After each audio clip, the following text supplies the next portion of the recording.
ఆ షర్ట్ ని ఇందాకే వాషింగ్ మిషన్ లో వేశాన్రా. అవునా? అందులో ఓ లెటర్ ఉండాలి కదమ్మా, తీసావా? తీశాన్రా.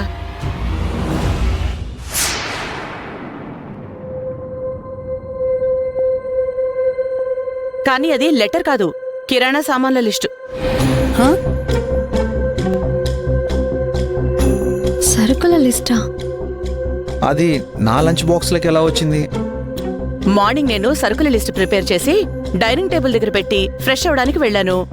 తిరిగొచ్చి చూసేసరికి కనిపించలేదు.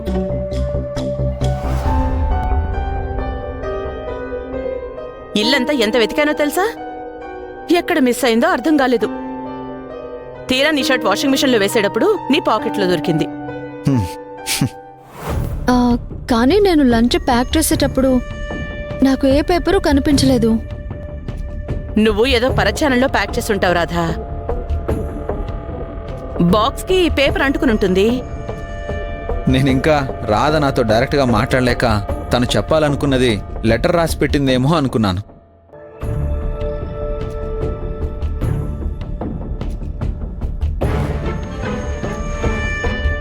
ఖుషి, కర్రీవేనా?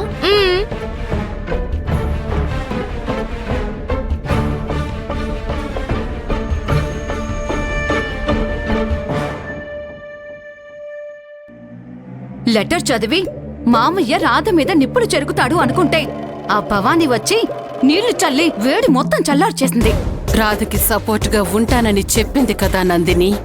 అందుకే రాధని సేవ్ చేయటానికి తెలివిగా కథ అల్లింది. ఛా, మన ప్లాన్ వేస్ట్ అయిపోయింది. రాధ అదృష్టం బావుండి ఇప్పుడు తప్పించుకుంది. కానీ మనం నెక్స్ట్ వేసే ప్లాన్ కి శ్యామ్ రాధని అసహ్యించుకుని తీరాలి.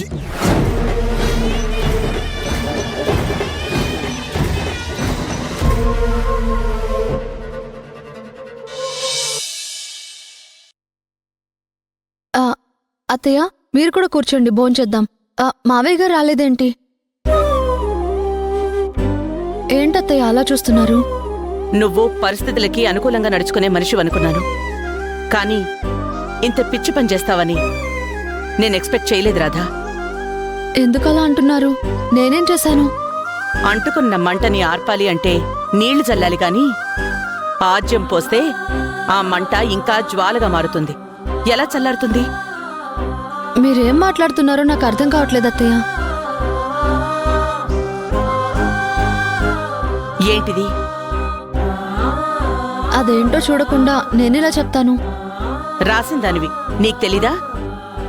నేను రాశానా?